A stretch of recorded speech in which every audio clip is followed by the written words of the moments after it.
question, the Makati Business Club and other business groups are urging the Senate to continue your impeachment trial, to convene your impeachment trial. Sabi nila, it will show accountability, it will boost investor confidence. Your response to that call of the business sector?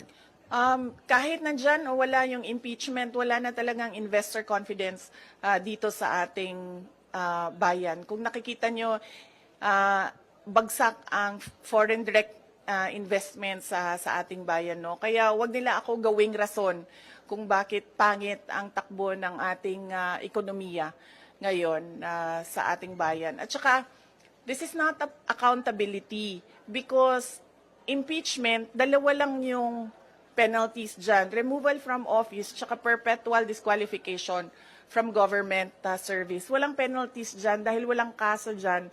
Ang impeachment ay removal process ng isang impeachable officers. Kung gusto talaga nila ng accountability, ay mag-file ng mga kaso dyan sa mga korte. Alam naman natin at alam naman nila na yung mga pirma ng mga congressman, unang-una, hindi nila binasa yung articles of impeachment. Pangalawa, marami sa kanila ang tumanggap ng budget o pera kapalit ng kanilang signatures. In fact, madami sa kanila ang umamin na may kapalit yung kanilang pagpirma doon sa articles of impeachment.